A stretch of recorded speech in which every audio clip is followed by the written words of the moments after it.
বাইকটা পার্কিং করে বাসার ভেতরে আসলাম। ভেতরে আসতে একটা মহিলা আম্মুকে জড়িয়ে ধরলো। বোধহয় এটাই ওনার বান্ধবী। কিরে, এটা আমাদের অভ্রবাবু নাকি? হুম। তোর ছেলে তো মাশাআল্লাহ, দেখতে বহুত হ্যান্ডসাম আর খুব ভদ্র। আমি তো সাথে সাথে নিজের কলারটা একেবারে নাড়া দিলাম। হ্যান্ডসাম না ছাই, যত সব ফাজিলের কারখানা।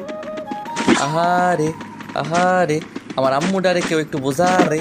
এবারে আমার মান সম্মান ডুবাস না রে। আন্টি আপনারা কথা বলেন, আমি একটু উপরটা ঘুরে আসি।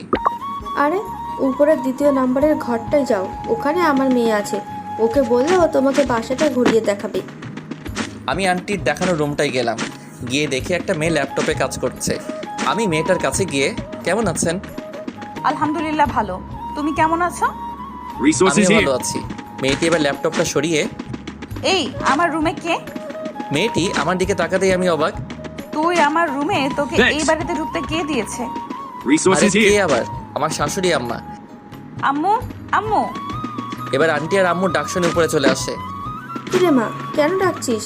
ওকে এ বাড়িতে কে ঢুকতে দিয়েছে? নীলা আমার দিকে তাকিয়ে কথাটা বলল। তারপর আন্টি বলল, নীলা, ভদ্রভাবে কথা বলো। ও তোর আতিয়া আন্টির ছেলে অভ্র। ও কি তোর সাথে কেন? না আন্টি, আসলে আমার রুমে তেমন কেউ আসে নাই তো, তাই। ওকে আমাদের বাসাটা ঘুরে দেখা। জি আম্মু। নীলাকে সাথে নিয়ে পুরো বাসাটা ঘুরে দেখলাম। নীলার আব্বু ব্যবসার কাজে প্রায়ই বিদেশে থাকে, আর এখনও থাকে। আমি আর নীলা ছাদে এসে দাঁড়ালাম। আচ্ছা, তুই আমাকে কাল রাতে কি যেন বলেছিলি? আরে এভাবে আসছো কেন? আমার আম্মু খারাপ, তাই না? নীলা আমার শার্টের কলার ধরে বলল। আমিও শালা কম পিছে এক ধাক্কা দিয়ে নিজের বুকে এনে ফেললাম, আর ওর ঠোঁটজোড়াগুলো দখল করে নিলাম। পাক্কা 5 মিনিট পর ওকে ছেড়ে দিলাম। নীলাকে ছেড়ে দেওয়ার সাথে সাথে ও আমার গালে 2টো থাপ্পড় বসিয়ে দিল, আর আমার চোখে বেয়ে পানি পড়ছে। চোখের পানিটা মুছে নিচে আসলাম। দেখলাম নীলা আম্মুর সাথে হেসে হেসে কথা বলছে। আমি গিয়ে আম্মুর পাশে বসলাম। নীলা, তুই ওদের জন্য নাস্তা নিয়ে আয়। জি আম্মু। অনেকক্ষণ চুপ থাকলাম। একটু পর নীলা এসে নাস্তা দিয়ে গেল। তো অভ্র, তোমার বিয়ে শাদীর কি খবর? নীলাকে সামনে দেখে আমি আর চুপ থাকতে পারলাম না। বিয়ে তো তোমাকেই করব। আমি নীলার দিকে তাকিয়ে বললাম। নীলা তো চোখগুলো বড় করে আমার দিকে চেয়ে আছে।